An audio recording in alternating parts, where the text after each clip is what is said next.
అర్చన. Okay, ready brother. సహోదరులారా, మీ అందరికి కూడా వందనములు తెలియజేస్తున్నాము.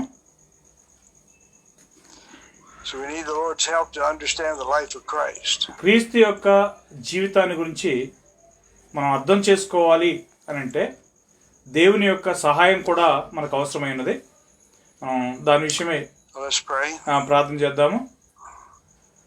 పరిశుద్ధ తండ్రి, పరలోకంలో నివాసం చేస్తున్న నీతి కనికరం కలిగినటువంటి మా నీతి గల గొప్ప తండ్రి, మీ యొక్క అపారమైన ప్రేమను బట్టి, మీ యొక్క దయను బట్టి ఎంతగానో మీకు స్తోత్రాలు చెల్లిస్తున్నాం.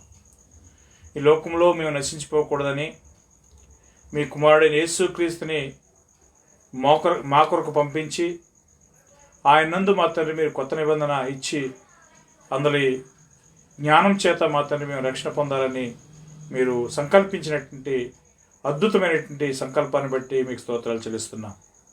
మా తండ్రి ఇట్టి అద్భుతమైనటువంటి సంకల్పంలో భాగంగా మరి మా ప్రభువు క్రీస్తు ఏ విధంగా ఈ భూమి మీద జీవించాడు, ఆయన ఏ విధమైనటువంటి బోధించాడు, ఏ విధమైనటువంటి అద్భుత సూచక్రియలు చేశాడు అనేటువంటి విషయాల గురించి మేము చదువుతూ ఉండగా మేము అర్థం చేసుకునేటువంటి విషయాల్లో అనేక సార్లు తప్పిపోతూ ఉన్నట్టుగా మేము గ్రహించగలుగుతున్నాం. దయచేసి మమ్మల్ని ఆశీర్వదించి మేము అన్ని సందర్భాల్లో మీరు ఏ విధమైనటువంటి ఉద్దేశంతో మాకు మీ లేఖనాలను అందించి ఉన్నారు, అట్టి ఉద్దేశాన్ని మేము కలిగినటువంటి వారమై నేర్చుకున్నట్టుకు సాయం చేయగలని ప్రార్థన చేస్తున్నాం. మా తండ్రి, బోధిస్తున్నటువంటి మీ దాసుల్ని, మా ప్రియమైన సహోదరులు డెనిస్ జాన్సన్ గారిని, అదేవిధంగా వారి కుటుంబాన్ని, మరి వారు చేస్తున్న సేవను మీరు దీవించండి మా తండ్రి. అలాగే వినుచున్నటువంటి సహోదరి మరి సహోదరులందరినీ మీరు ఆశీర్వదించండి. మేమందరం కూడా మీ కుమారుడైన యేసుక్రీస్తు యొక్క స్వరూపంలోనూ ఆయన కలిగినటువంటి జ్ఞాన విషయంలోనూ విశ్వాస విషయంలోనూ సంపూర్ణ సిద్ధి పొంది మరి మేము ముందుకు సాగినట్లు సాయం చేయగలని మీకు ప్రార్థన చేస్తున్నాం. రాత్రికాల దీవెనతో ఇటు తరగతిని మీరు ఆశీర్వదించి మీ నామమునకే మేము తెచ్చుకోగలని ప్రార్థన చేస్తూ మా ప్రభువును రక్షకుడైన యేసు నామంలో ప్రార్థన చేసి వేడుకొనుచున్నాము తండ్రి. ఆమేన్. Okay, so we were in Luke the 9th chapter. లూకా 9వ అధ్యాయంలో మనం ఉన్నాము. Jesus appointed the apostles and they went out. అపోస్తుల్ని దేవుడు ఏర్పరచుకున్న తర్వాత వారు బయటికి వెళ్ళడం జరిగింది. Then they came back and he asked them who people thought he was. వారు బయటికి వచ్చిన తర్వాత మరి ఆయన ఎవరై ఉన్నారు అనే విషయమై మరి ప్రజలు అనుకుంటున్నారు అనే విషయం గురించి ఆయన అడుగుతున్నాడు. They had just been with many different people. వారు అప్పుడే అనేకమైన ప్రజలతో తిరిగి వచ్చి ఉన్నారు. So when they were teaching, they were saying the kingdom of God was coming. వారు బోధిస్తూ దేవుని యొక్క రాజ్యం అనేది సమీపమైనది అని చెప్పి వారికి బోధిస్తూ పోతున్నారు.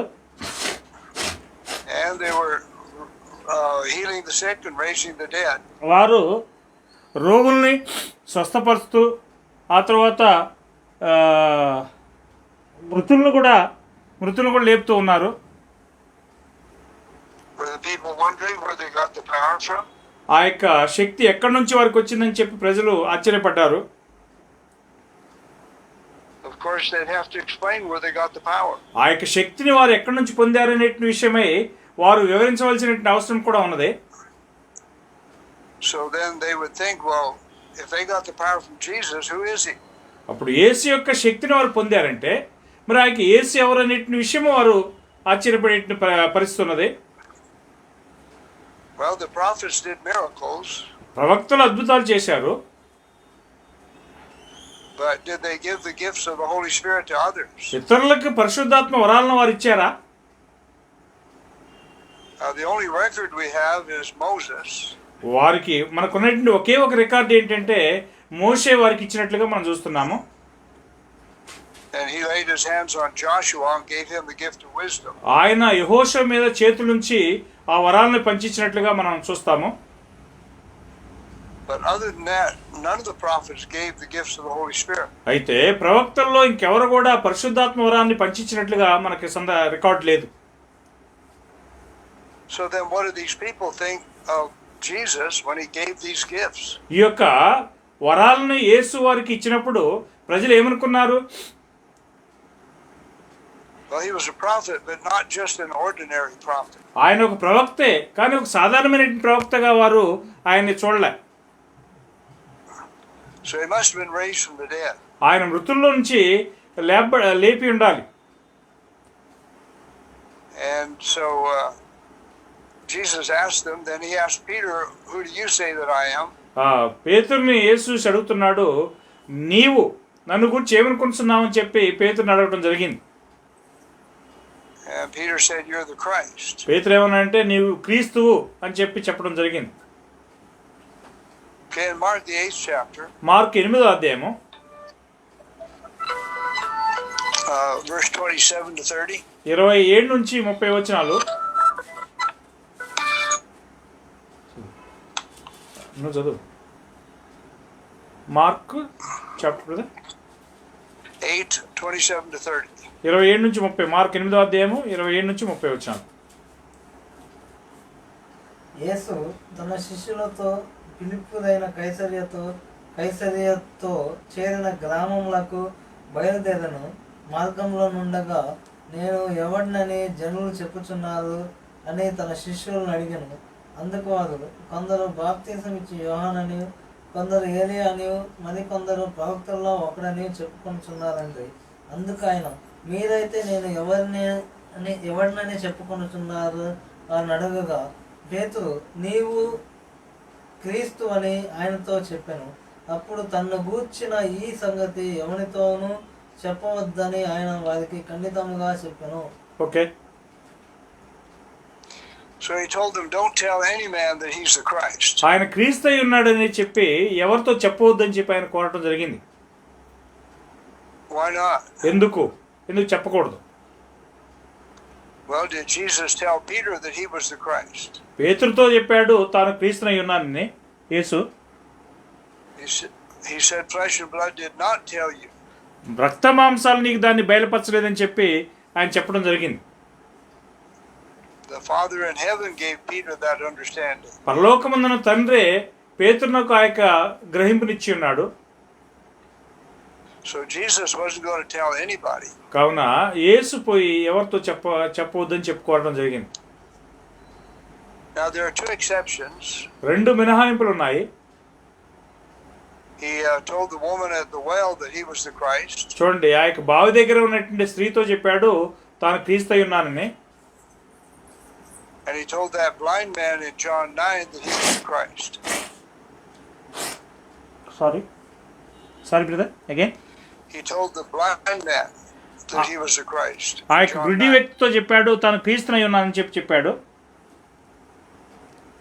So other than those two, Jesus didn't inform anybody that we know of. చూడండి, మనకు తెలిసినంత వరకు ఇంకెవరికి కూడా యేసు చెప్పినట్లుగా రికార్డ్ లేదు. Remember when he fed the 5,000? ఆయన 5,000 మందికి భోజనం పెట్టినప్పుడు అక్కడ గుర్తుందా? Then they were going to take him by force and make him a king. చూడండి, వారు ఏం చేశారంటే బలవంతంగా ఆయన రాజుగా చేయడానికి వారు వచ్చారు. Well, what authority did the people have to make somebody a king? చూడండి, ప్రజలు ఒకరిని రాజుగా తయారు చేయాలని చెప్పి వచ్చినప్పుడు మీరు ఆలోచన చేసి చూడండి. And the law of Moses said you're not going to appoint your own king. చూడండి, మోషే తన యొక్క గ్రంథంలో ఏం చెప్పాడంటే మీరు మీ యొక్క సొంత రాజుని మీరు నియమించుకోకూడదు అని చెప్పన్నాడు. So they wanted to find that king and they're going to appoint one if necessary. చూడండి, వారు రాజుని ఎన్నుకోవాలంటే ఖచ్చితంగా ఆ యొక్క అవసరమైతే వారు ఎన్నుకోవాలి. Then Matthew 18:18. Mattayi 18:18.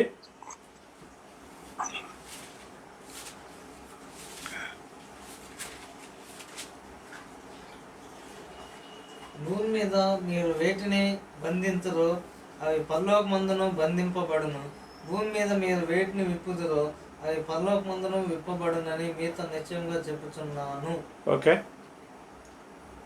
So when did this happen? ఇది ఎప్పుడు జరిగింది? Well, they were with Jesus. The only gospel they could preach is the kingdoms in hand. చూడండి, వారు యేసుతో ఉన్నప్పుడు వారు బోధించినట్టు సువార్త ఏంటంటే రాజ్యం సమీపించినది అని చెప్పి బోధించడం జరిగింది. Yesterday we pointed out that what Peter bound would already have been bound in heaven. చూడండి, నిన్న మనం చూసాము పేతురు ఏదైతే బంధించబోతున్నాడో అది ముందుగానే పరలోకమందు బంధించబడి ఉన్నదని చెప్పి మనం చూసాము. So Peter did not make up his own gospel. పేతురు తన సొంత సువార్తను తాను తయారు చేసుకోలేదు. But the Pope thinks he can make up his own gospel. అయితే పోప్ ఏమనుకుంటున్నాడంటే తన సొంతంగా తన సువార్తను తయారు చేయొచ్చు అని చెప్పి అనుకుంటున్నాడు. Well, if he's descended from Peter and Peter didn't have authority, what gives the Pope authority? చూడండి, ఈ యొక్క పోప్ అనేటువంటి వాడు పేతురు ఎదురు నుంచి వచ్చాడు అనుకుంటే మరి పేతురికి అధికారం లేనప్పుడు ఈ యొక్క పోప్కి ఎక్కడి నుంచి అధికారం ఉన్నది? Then he gave the same promise to all the apostles in Matthew 18, 19, and 20. మత్తయి 18వ అధ్యాయం 19-20 వచనాల్లో ఈ యొక్క అధికారాన్ని అపోస్తలులకు ఇచ్చాడు. చదువు. I'm sorry, Matthew 18, 18. మత్తయి 18:18. భూమి మీద మీరు వేటిని బంధింతురో అవి పరలోకమందును బంధింపబడును, భూమి మీద మీరు వేటిని విప్పుదురో అవి పరలోకమందును విప్పబడునని మీతో నిశ్చయంగా చెప్పుచున్నాను. Okay. So you notice that it says you, plural. అక్కడ చూడండి, మీరు అని అంటున్నాడు, ప్లూరల్లో చెప్తున్నాడు. Now in Matthew 16, 18, it was you, singular. చూడండి, మత్తయి 16:18లో మీరు ఏకవచనంతో చెప్తున్నాడు. All right, so this was not just given to Peter, it was given to all the apostles. చూడండి, ఇదేదో పేతురుకు మాత్రమే కాదు అపోస్తలులందరికీ ఇవ్వబడి ఉన్నది. All right, Luke 9:22. లూకా 9:22లో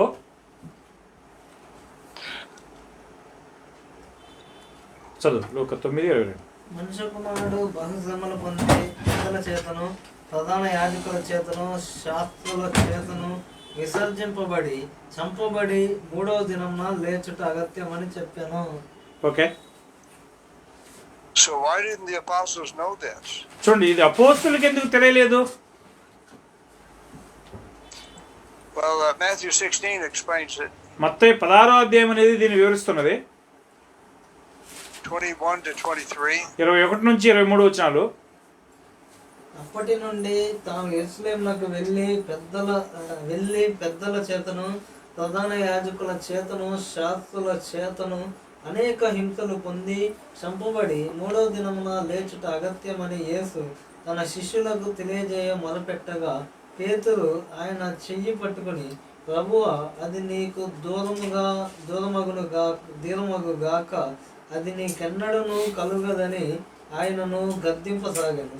అయితే ఆయన పేతురు వైపు తిరిగి, సాతానా, నా వెనుకకి పొమ్ము, నీవు నాకు అభ్యంతర కారణమై ఉన్నావు. నీవు మనుషుల సంగతులనే తలంచుచున్నావు గాని దేవుని సంగతులను తలంపక ఉన్నావని పేతురుతో చెప్పాను. Okay. So why did they not understand that he's going to be killed and raised the third day? ఆయన చంపబడి తిరిగి 3వ దినం లేస్తాడని చెప్పబడిన మాటను వారు ఎందుకు నమ్మలేదు?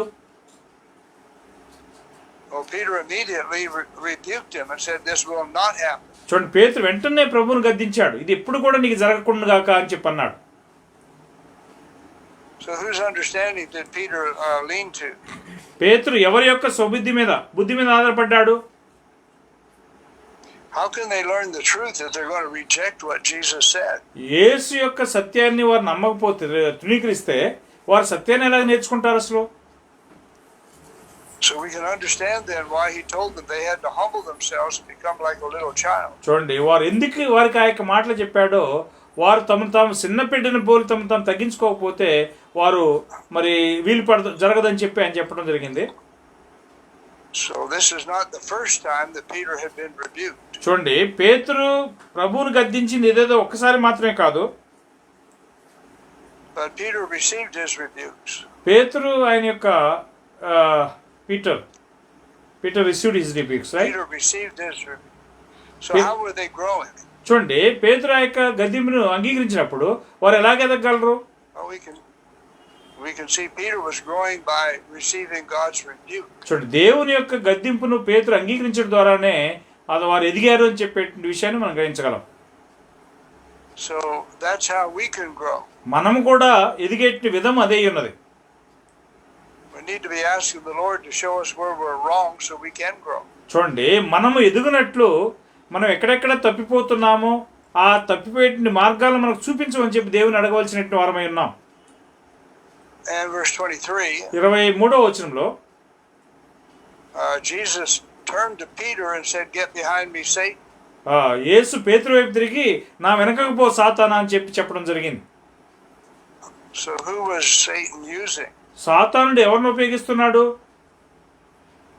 Can Satan use me? చూడండి, సాతానుడు నన్ను ఉపయోగిస్తున్నాడా? He used Peter. He can certainly use us. చూడండి, పేతురుని ఆయన ఉపయోగించగలిగి ఉన్నాడంటే మరి నిశ్చయంగా మనల్ని కూడా ఉపయోగించుకోగలుగుతాడు. So Satan has a great deal of power. సాతానికి గొప్ప శక్తి ఉన్నదన్నమాట. So what opened the door here for Satan to use Peter? చూడండి, ఇక్కడ ద్వారం తెరవబడిన ద్వారం ఏంటి? సాతానుడు పేతురుని ఉపయోగించగలిగినట్లు. Whose understanding did Peter lean to? పేతురు ఎవరి యొక్క జ్ఞానం పైన ఆధారపడ్డాడు? He rejected the word of God. ఆయన దేవుని యొక్క వాక్యాన్ని నిరాకరించాడు. And he spoke what he thought. ఆయన ఏమనుకుంటున్నాడో దాన్ని మాట్లాడాడు. Well, if we do the same thing, Satan can use us. చూడండి, మనం కూడా అలాగే చేస్తే సాతానుడు మనల్ని కూడా ఉపయోగిస్తాడు. We need to humble ourselves to listen to the master and not reject what he says. చూడండి, మనం తగ్గించుకొని మన యొక్క యజమాని గురించి ఆయన చెప్పే మాటలు మాత్రం విని మన యొక్క మాటలను మనం నిరాకరించాల్సిన అవసరం ఉంది. So 2 verses before, Peter was blessed. చూడండి, 2 వచనాలకు ముందుగా పేతురు ధన్యుడిగా చెప్పబడ్డాడు. And he was given the keys to the kingdom. అతనికి తాళపు చేతులు ఇవ్వబడ్డాయి, రాజ్యం యొక్క తాళపు చేతులు ఇవ్వబడ్డాయి. Well, actually he said, "I will give you," so it's future tense. వాస్తవంగా నీకు ఆ తాళపు చేతులు ఇచ్చేదను అని చెప్పి భవిష్యత్ కాలంలో చెప్పాడు ఆయన. So was Peter feeling pretty happy? పేతురు మంచి సంతోషంతో ఉన్నాడా? Every man will kiss the lips of him that gives the right answer. చూడండి, ఎవరైతే మరి ఆ యొక్క ముద్దు పెట్టుకుంటారో వారందరూ కూడా సరైన సమాధానం చెప్తారు. Peter gave the right answer, and it was because God had showed him great favor. చూడండి, పేతురు సరైన సమాధానాన్ని అక్కడ మత్తయి సువార్త 16:18లో చెప్పాడు. ఎందుకంటే దేవుడు ఆయనకి ఆ జ్ఞానాన్ని ఇచ్చాడు. So is Peter happy about that? దాని విషయమై పేతురు సంతోషంగా ఉంటాడా? Well, we don't know, but he immediately contradicted Christ. మనకి తెలియదు అతను సంతోషించాడో లేదో తెలియదు, కానీ వెంటనే కొద్ది క్షణాల్లోనే మళ్ళా ప్రభు చెప్పిన మాటను నిరాకరించాడు అతను. So Satan has great power. సాతానికి గొప్ప శక్తి ఉన్నది. So where's our temptation really coming from? వాస్తవంగా మన యొక్క శోధనలన్నీ కూడా ఎక్కడి నుంచి వస్తున్నాయి? Satan is alive and well. సాతానుడు చాలా మంచిగా అబద్ధాలు చెప్తుంటాడు, అదే పొంచి ఉంటాడు. Mark the 8th chapter. Mark 8. Mark 8వ అధ్యాయము 31 to 33. 31 నుంచి 33 వచనాలు చదవండి. మరియు మనుష్య కుమారుడు అనేక హింసలు పొంది పెద్దల చేతను ప్రధాన యాజకుల చేతను శాస్త్రుల చేతను ఉపేక్షింపబడి చంపబడి 3 దినములైన తరువాత లేచుట అగత్యమని ఆయన వారికి బోధింపనారంభించెను. ఆయన ఈ మాట బహిరంగముగా చెప్పెను. పేతురు ఆయన చెయ్యి పట్టుకొని ఆయనను గద్దింపసాగాను. Okay, so we're given a little more information here. ఇక్కడ కొంచెం ఎక్కువైనట్టు సమాచారం ఇస్తున్నాడు. And when Peter contradicted him, Jesus turned to look at the other disciples. చూడండి, పేతురు ఎప్పుడైతే నిరాకరించాడో లేదా వ్యతిరేకించాడో యేసు మరొక అపోస్తలుల వైపు తిరిగాడు. So was he concerned what the other apostles thought? అప్పుడు ఇతర అపోస్తలు ఏమనుకుంటున్నారో అనే దానిపైన యేసు అక్కర కలిగి ఉన్నాడా? Well, Peter was a bad example. పేతురు ఇక్కడ చెడ్డ మాదిరిగా ఉన్నాడు. didn't want the other apostles doing the same thing. అతను చేసినట్లుగానే ఇతర అపోస్తలులు కూడా చేయాలని చెప్పి పేతురు కోరాడు. So then he rebuked Peter and said, "Get behind me, Satan." వెంటనే ప్రభు పేతురుని చూసి అన్నాడు, నువ్వు నా వెనకపో సాతానుడా అని చెప్పి అన్నాడు. Okay, and then he gave the explanation as to why. చూడండి, ఆ తర్వాత ఆయన దానికి ఎందుకు అనే దానికి వివరణ ఇచ్చాడు. Satan loves the things that be of men.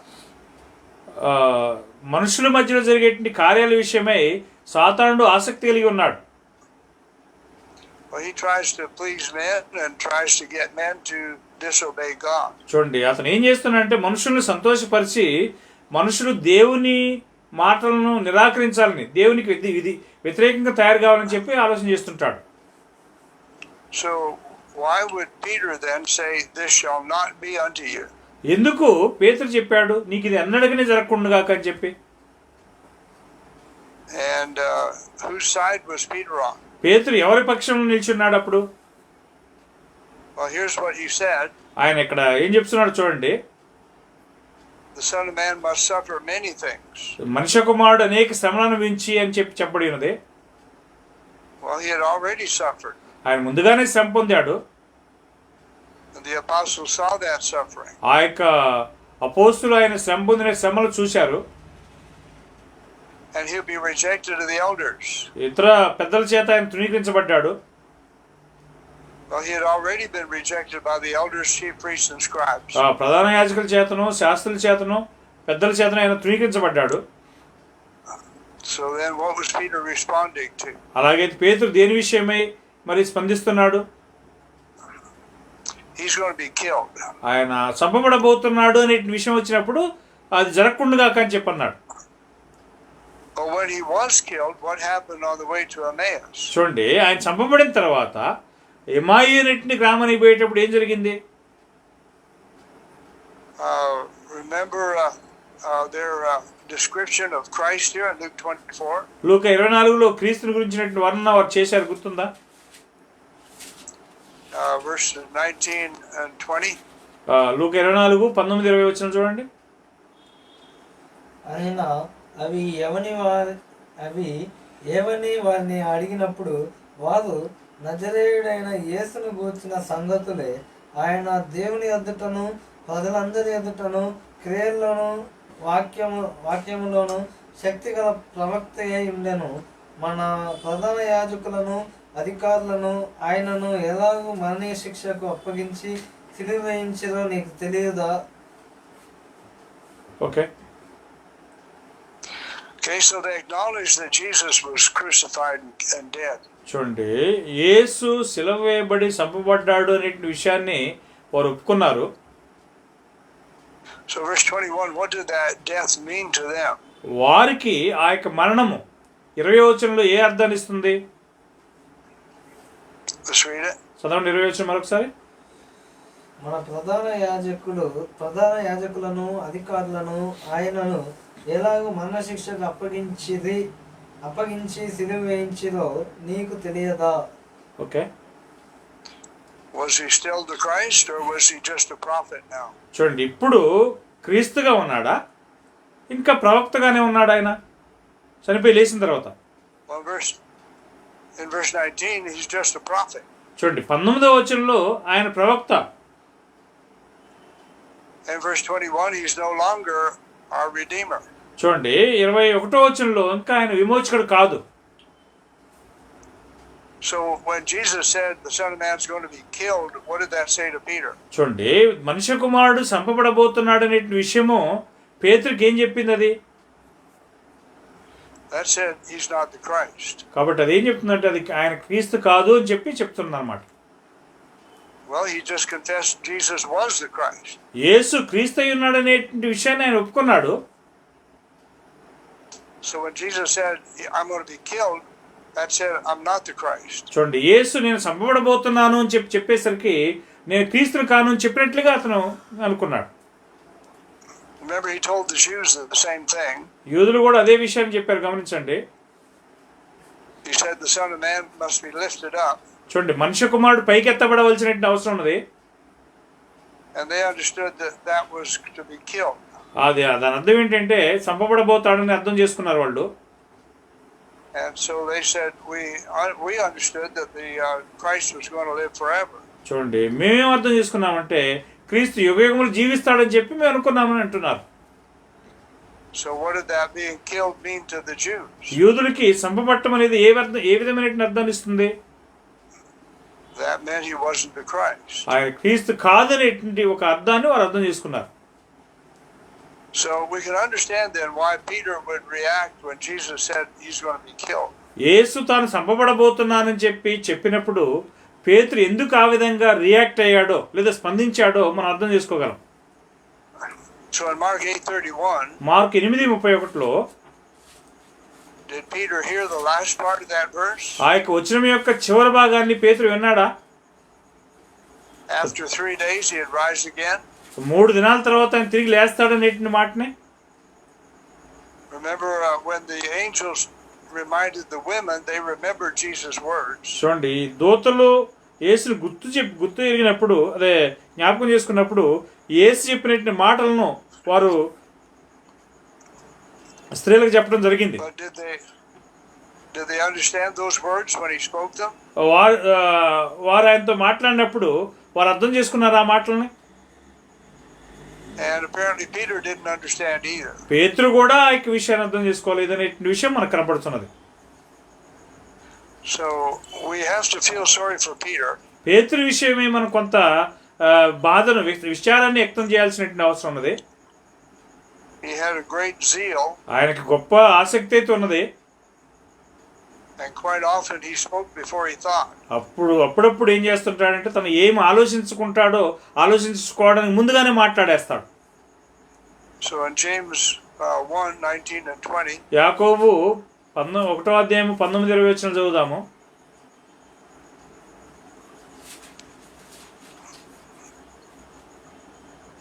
నా ప్రియ సహోదరులారా, మీది సంగతి ఎరుగుదురు గనుక ప్రతి మనుషుడు వినుటకు వేగరపడువాడును, మాట్లాడుటకు నిదానించువాడును, కోపించుటకు నిదానించువాడనై ఉండవలెను.